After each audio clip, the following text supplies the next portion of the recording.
शरणागति जीव को हो जाएगी तो उसे समर्पण करने की कोई आवश्यकता नहीं है।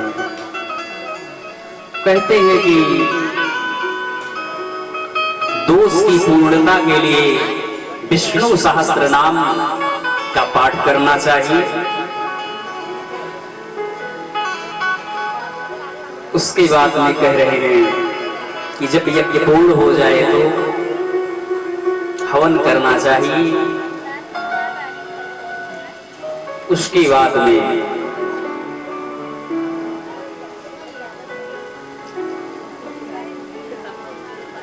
गो का दान करें, द्रव्य का दान करें। अगर भगवान ने सामर्थ्य दिया है तो स्वर्ण का दान करें। भागवत के अनुसार अगर आप सामर्थ्यवान हैं तो एक स्वर्ण का सिंहासन 3 तोले का बनवाना चाहिए। सामर्थ्य के अनुसार अगर है, भगवान ने दिया है, नहीं दिया है तो यथाशक्ति उसी पर इस भागवत ग्रंथ को जो पूजन आपने किया है उस पर विराजमान करा करके व्यास भगवान को दें। और जब ऐसा करेंगे तो हर मनोकामना पूर्ण होगी। कि 12 ब्राह्मणान पश्चात् 12 ब्राह्मणान पश्चात् भोजयेन् मधुपायसे दद्यात् सुवर्णं धेनुं च व्रतपूर्णत्व हेतवे। गौ ब्राह्मण को दान और 12 ब्राह्मण को, कम से कम 12 ब्राह्मण को हवन के बाद भोजन कराएं। कोई आवश्यकता नहीं कि आप हजारों ब्राह्मणों को भोजन कराएं, बड़ा भंडारा करें। सामर्थ्य के अनुसार 12 ब्राह्मण को ही अगर भोजन करा रहे हैं तो आपको यज्ञ का पूर्ण फल प्राप्त होगा। शक्तो फलत्रयमिदं स्वर्ण सिंहं विधाय च तत्रास्य पुस्तकं स्थाप्य लिखितं ललिताक्षरम्। कहते हैं कि इस प्रकार से व्रत नियम के द्वारा कथा सुनने से, यज्ञ करने से धर्म, अर्थ, काम और मोक्ष की प्राप्ति होती है। फलदं स्यात् पुराणं तो श्रीमद्भागवतं शुभम्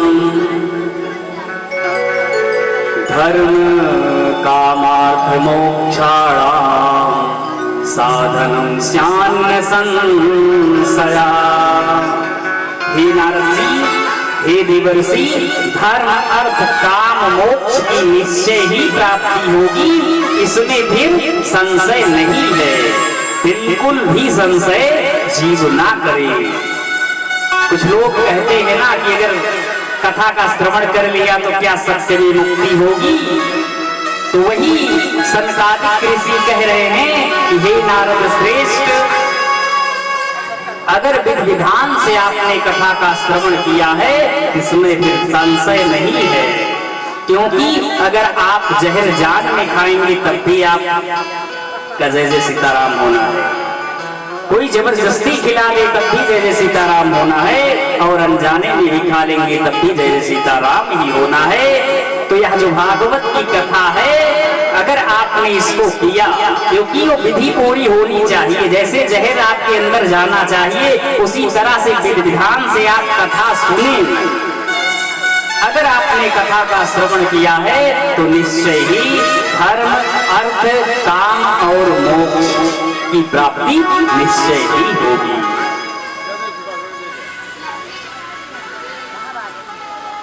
इस तरह से सप्ताह की पूरी विधि सुनाया और कथा के अंत में जो 7 दिन तक सुंदर दिव्य कथा चली, भक्ति ज्ञान वैराग्य जो हैं वो हिष्ट पुष्ट हो गए। सनकादिक कह रहे हैं कि हे ऋषिवर, जो आपने प्रश्न किया था, जो आपकी मनोकामना थी वह पूर्ण हुई। नारद जी कह रहे हैं हे प्रभु, हम धन्य हैं, आज परमात्मा की कृपा हमको हुई, भक्तिमयी श्री कृष्ण का दर्शन हुआ, साक्षात्कार हुआ, पूरी तरह से प्रभु की कृपा हमारे ऊपर हुई। आपका बहुत बहुत धन्यवाद। अपने भाव के द्वारा सुंदर प्रार्थना नारद जी करते हैं। नारद जी प्रार्थना कर ही रहे थे कि सुखदेव स्वामी का आगमन हो जाता है। सुखदेव भगवान को देख करके, तरुण अवस्था है, 16 वर्ष के हैं, लेकिन बड़े बड़े अमरात्मा परमात्मा योगी योगीश्वर सभी प्रणाम कर रहे हैं। सभी खड़े हो गए, सबने प्रणाम किया। उत्तम पवित्र आसन पर विराजमान कराया। जो भी भोज्य पदार्थ था उसको निवेदित किया और उसके बाद में हाथ जोड़ करके कहते हैं प्रभु कुछ आप ही सुनाइए। अमृत द्रव संयुतम पिबत भागवतम रसमालयम मुहुर्हो रसिका भुविभावुका।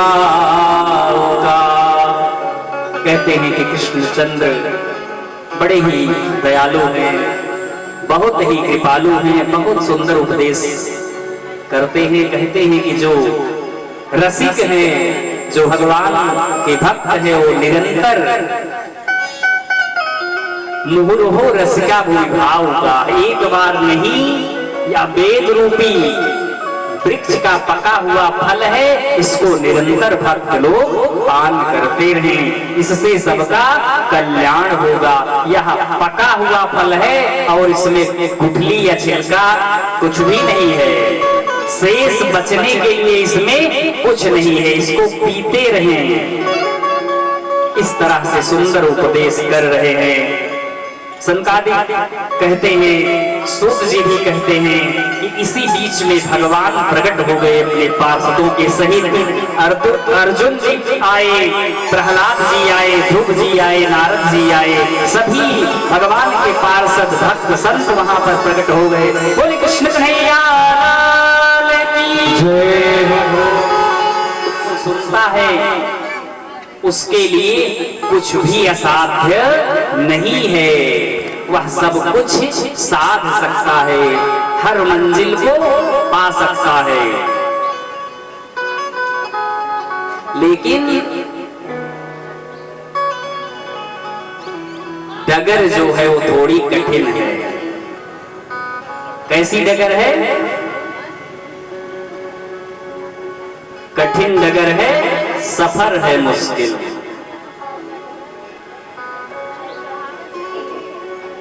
यह हमारी और आपकी जो डगर है बड़ी ही कठिन है और सफर मुश्किल है, लेकिन जो भी भक्त इस पर चलता है उसके सारे कार्य पूर्ण होते हैं। प्यारे भक्तों, बहुत सुंदर कथा का महात्म्य यहाँ पर पूर्ण होता है। बोली कृष्ण कन्हैया लाल की जय। अब श्रीमद् भागवत के प्रथम स्कंध में आइए हम सब प्रवेश करते हैं। अभी तक आपने महात्मा की कथा सुना, यहाँ तक महात्मा की कथा है। अब आगे श्रीमद् भागवत की कथा हम और आप श्रवण करेंगे। आइए हम सब मूल विषय में प्रवेश करते हैं। इसमें 18,000 श्लोक हैं। कितनी सत्यम परम धीमहि, सत्य की प्रार्थना कर रहे हैं, जो सत्य है। इस किसी एक देवी की या किसी एक देवता की प्रार्थना नहीं कर रहे हैं। सभी सत्य हैं और सबकी प्रार्थना एक ही साथ कर रहे हैं। और सत्य कौन है? हम और आप भी सत्य हैं, लेकिन जो बाहर से दिख रहा है वो सत्य नहीं है। जो अंतःकरण में है हमारे, वह सत्य है। सत्यम परम धीमहि, सत्य स्वरूप परमात्मा का ध्यान कर रहे हैं, प्रार्थना कर रहे हैं।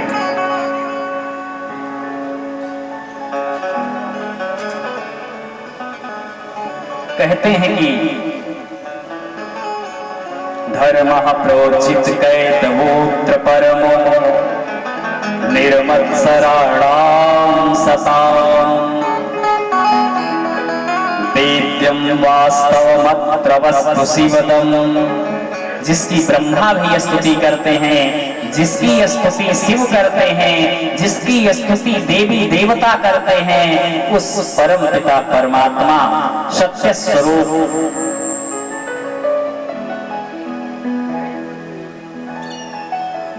का हम मंगलाचरण करते हैं। जिनका स्मरण मात्र से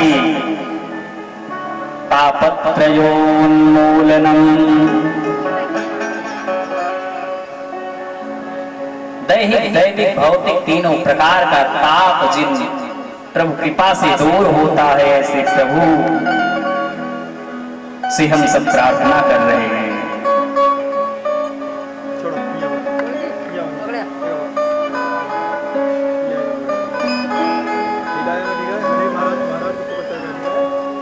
कहते हैं कि एक समय हजारों वर्ष चलने वाले कथा का यज्ञ का अनुष्ठान का विधान बनाया गया नैमिषारण्य आश्रम में। विप्राणां रोमहर्षिणी प्रतिपूज्य वचस्तेषां प्रवक्तुमुपचक्रमे। आप लोगों ने, हे देवर्षि ब्राह्मणों, आपने जो प्रश्न किया है इससे हमारे रोम पुलकित हो गए हैं, स्फुरित हो गए हैं, रोमांचित हो गए हैं। मतलब रोम भी हमारे प्रसन्न हैं, जैसे हम और आप बहुत प्रसन्न होते हैं तो हमारे रोम भी प्रसन्न हो जाते हैं। उसी तरह से कह रहे हैं कि बहुत ही हम प्रसन्न हैं आपके ऐसे प्रश्न से। इस प्रश्न से कलयुग में मनुष्यों का कल्याण होगा, हर प्रकार का कल्याण होगा। लेकिन तब उनको अपने गुरुदेव भगवान की याद आती है, क्योंकि गुरु कृपा से ही सब कुछ प्राप्त होता है। गुरु कृपा से सब कुछ प्राप्त होता है। और गुरु भी कहते हैं कि हे ऋषियों, सबसे पहले अब हम अपने गुरुदेव भगवान की वंदना कर लें। यं प्रव्रजन्तमनुपेत्यमपेत्य कृत्यम् द्वैपायनो विरह कातरया जुहाव पुत्रेति तन्मयतया तरयोभनेदुः तं सर्वभूतहृदयं मुनिमानतोऽस्मि। तं सर्वभूतहृदयं मुनिमानतोऽस्मि। आइए हम और आप भी मिलकर के एक छोटे से भजन कीर्तन के माध्यम से हमारे भैया आपको सुंदर गुरु प्रार्थना के माध्यम से, आइए हम और आप भी गुरुदेव भगवान को अपने अपने प्रणाम करें। क्योंकि गुरुदेव भगवान हैं तो ठीक है, नहीं तो माता पिता ही गुरु हैं आपके। प्रथम गुरु माता पिता का स्मरण कीजिए, भगवान का स्मरण कर लीजिए। क्योंकि श्री कृष्णाय वयम नुमः। भगवान ही गुरुओं के भी गुरु हैं। ऐसे कृष्ण कन्हैया के चरणों में, गुरुदेव भगवान के चरणों का वंदन स्मरण करेंगे हम। सारे तीर्थ धाम आपके चरणों में, चरणों में। हे गुरुदेव प्रणाम आपके चरणों में हो। सारे तीर्थ धाम आपके चरणों में। हे गुरुदेव प्रणाम आपके चरणों में हो। सारे तीर्थ धाम आपके चरणों में, चरणों में। हे गुरुदेव प्रणाम आपके चरणों में।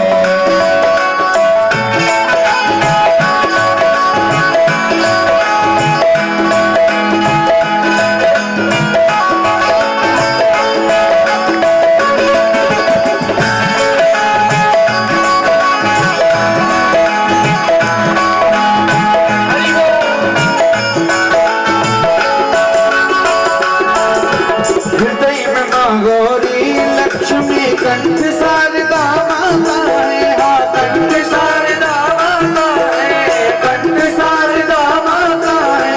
हृदय में माँ गौरी लक्ष्मी कंठ शारदा माता है, हाँ कंठ शारदा माता है, हाँ कंठ शारदा माता है। जो भी मुख से वचन कहे वो वचन सिद्ध हो जाता है, वो वचन सिद्ध हो भगवान आपके चरणों में, चरणों में। हे गुरुदेव प्रणाम आपके चरणों में हो। सारे तीर्थ धाम आपके चरणों में, चरणों में। हे गुरुदेव प्रणाम आपके चरणों में।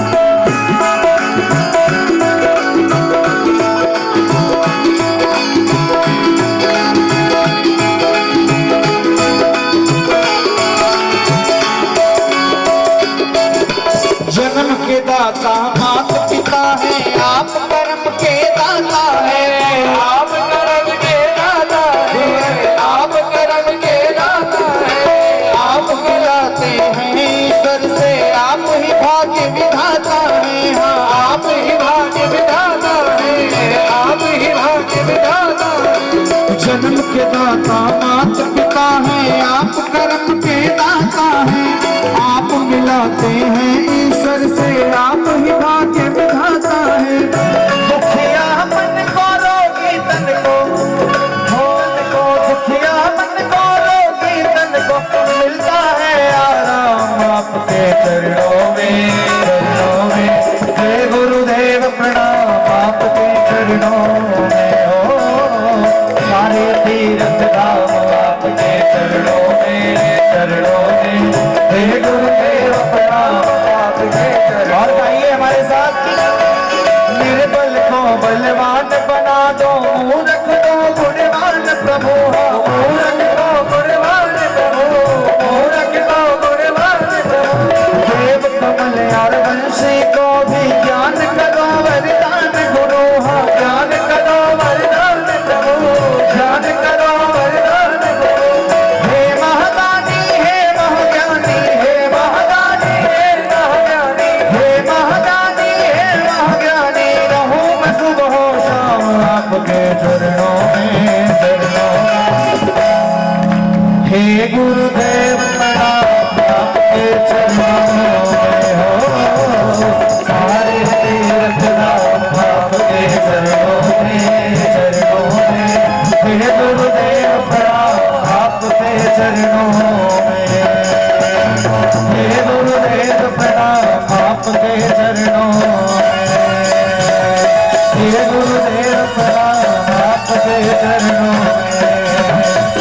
आपके चरणों में, आपके चरणों में।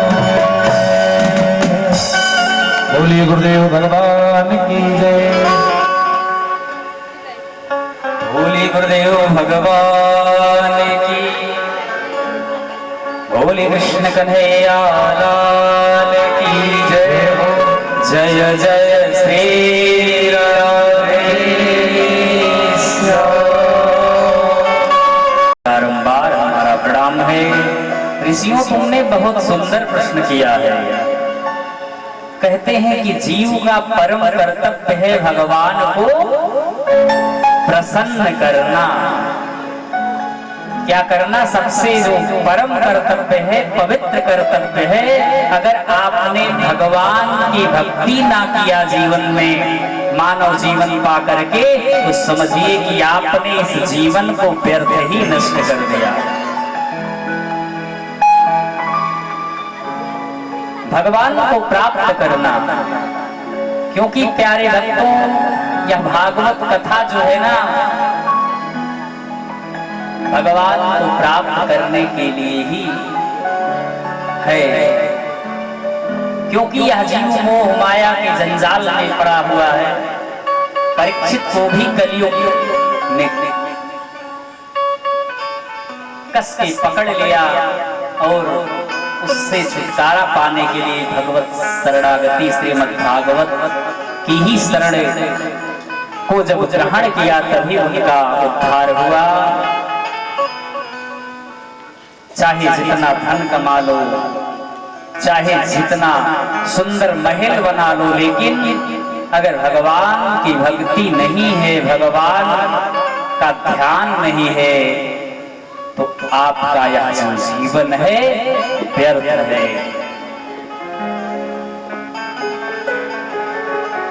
कहते हैं कि जब हम धर्म की शरण में जाते हैं, तो धर्म के द्वारा किया हुआ कर्म जो है ना,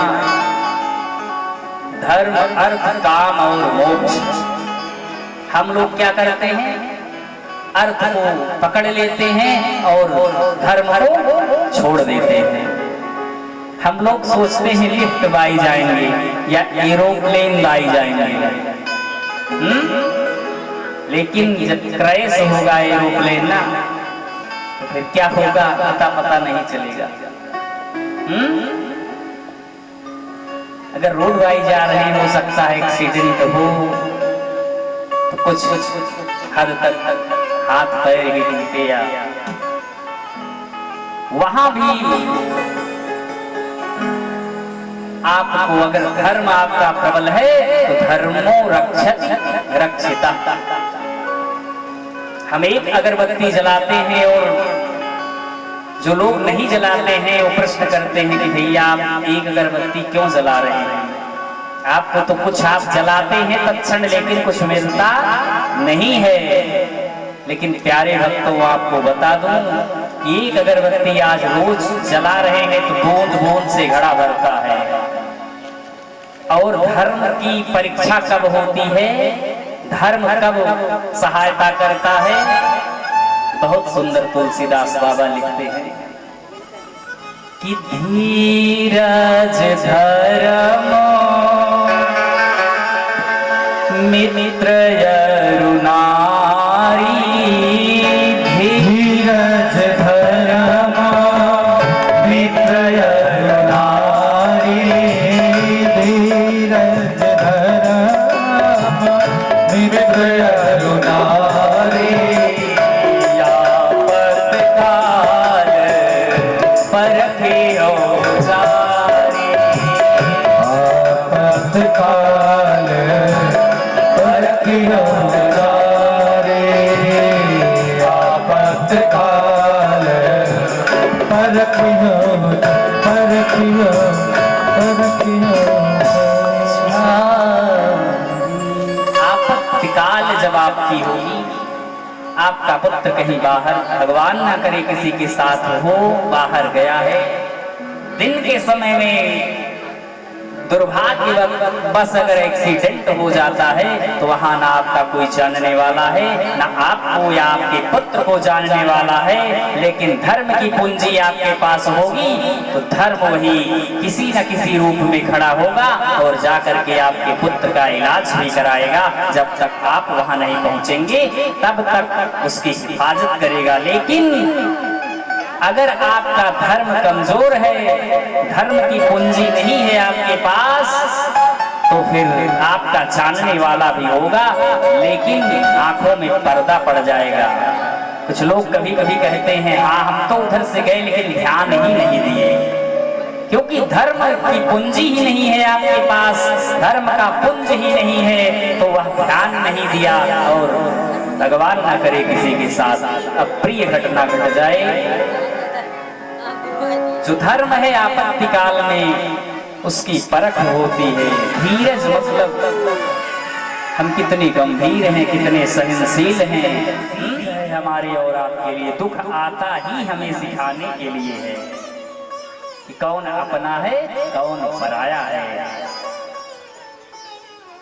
चार ही लोग दुख में खड़े होंगे आपके साथ। आप राजा हैं, मंत्री हैं, संतरी हैं,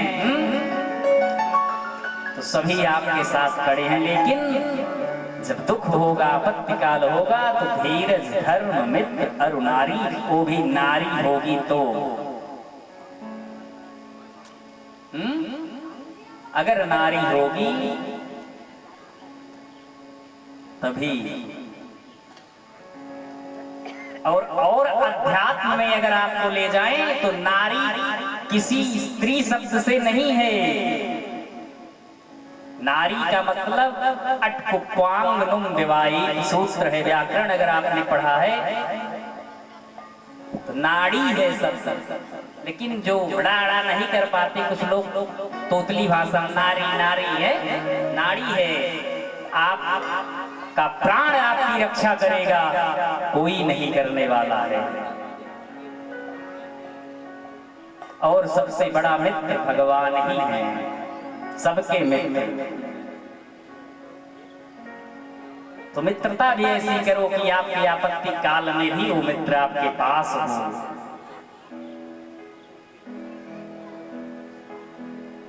श्वासों के द्वारा जब भगवान से आप मित्रता कर लेंगे, श्वासों से भगवान का जप करते रहेंगे तो हर आपत्ति से आप पार निकल जाएंगे। प्यारे भक्तों, बोले कृष्ण कन्हैया लाल की जय। जय श्री राधे, जय जय श्री राधे, जय जय श्री राधे। क्योंकि आपत्ति काल आएगा तो और बता दूं आपको।